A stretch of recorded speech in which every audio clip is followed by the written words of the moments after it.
அப்படின்னு சொல்கிறாங்க. ஆனால் புத்தர் என்ன சொல்கிறாரு, ஆசையை அறவே ஒழி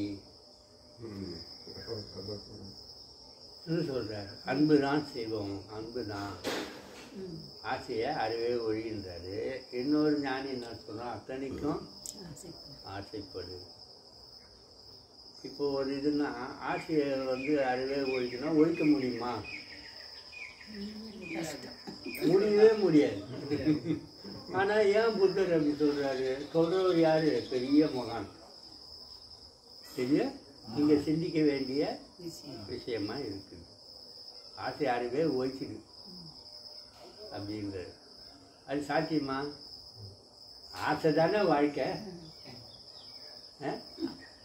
ஆசைப்படலாம் சாப்பிடுவோமா? ஆசைப்படல ஒரு இடம் வாங்குவோமா? ஆசைப்படல கல்யாணம் பண்ணிப்போமா? ஆசைப்படாமல் இருந்தால் அவள் எதுக்கு தான் போடணும்? பிறக்காமே இருந்துருக்கலாமே. எதுவுமே ஆசைப்படாத உட்காந்து என்ன ஆகிடுவான், செத்து போயிடுவோம்.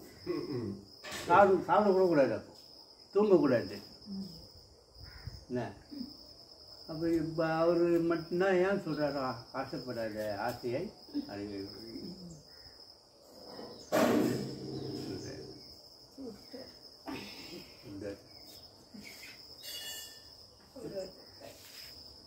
ஏன் சொல்கிறாருன்னா, உன்னாலலாம் ஆசையை எப்படி அனுபவிக்கணுன்றது உனக்கு தெரியாது. இது நீ அவசரப்படுற ஆசையை தான் நீ தேடுவ. அதனால் வானா உனக்கு அந்த சமாச்சாரம் என்ன சொல்கிறாரு, நீ ஆசைப்படாத, நீ சிக்கலில் தான் போய் எதை ஆசைப்பட்டியோ அது நமக்கு துன்பத்தை விளைவிக்குதா இல்லையா? அனுபவிக்கிற வரைக்கும் தான், தொண்டை வரைக்கும் தான் சுவை. உள்ளே போயிடுச்சுன்னா கிடையாது. அதனால் அவர் என்ன சொல்கிறாரு, உன்னாலெல்லாம் முடியாது, இத்தனை ஆசைப்படுறத விட்டுடு. அப்போ என்ன சொல்கிறார், நீ ஆசைப்படாத, உன்னை தேடி வர ஆசையை நீ அனுபவி. அவஸ்தை இல்லை. நாம் தேடிட்டு போய் எது மேலே பற்று வச்சு தேடிட்டு போகிறோமோ அது நமக்கு என்ன ஆக்கிடும், அவசியம் கொடுத்துடும். அதனால் உன்னை தேடி வரும்ல ஆசை, அது மட்டும் அதை நீ அது அனுபவிச்சுன்னா உனக்கு எந்த சிக்கலும் வராது. இதுதான் மகிழ்வித்து மகிழ்ந்து மகிழ்விக்காது இல்லை அவஸ்தை. மகிழ்வித்து மகிழ கற்றுக்கொள்ளுங்கள். அப்போ எந்த இதுலேயும் கிடையாது. சொல்லுவாங்க, நீ எந்த பெண்ணையும் நீ நீ நீ விரும்புகிற பெண்ணை கல்யாணம் பண்ணிக்காத, உன்னை விரும்புகிற பெண்ணை கல்யாணம் பண்ணிக்கோ, வாழ்க்கை நல்லாயிருக்கும். இப்போ என்ன தெரியுது, இது எதையும் நம்ம அனுபவிக்க வேணாம்னு சொல்ல, நாமளாக போய் தேடி போய் எதையும் அனுபவிக்கூடாது.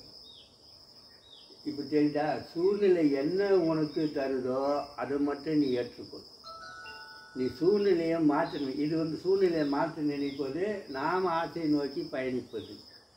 நம்மை நோக்கி பயணிக்கிற ஆசையை நாம் அனுபவிக்கிறதுல எந்த தப்பும் கிடையாது. தேடி போகிற அன்பை விட தேடி வர அன்பு தான் உயர்ந்தது. சரியா? அதனால் என்ன சொல்கிறாங்க, பேசாமல் அதெல்லாம் உன்னால் முடியாது, பேசாமல் ஆசைப்படாது, அதில் சொல்கிறார். இந்த வீடியோ உங்களுக்கு பிடித்திருந்தால் லைக் பண்ணுங்கள், ஷேர் பண்ணுங்கள். குருவின் உபதேசத்தை தொடர்ந்து கேட்க சப்ஸ்கிரைப் பண்ணுங்கள். குருவாழ்க, குருவே துணை.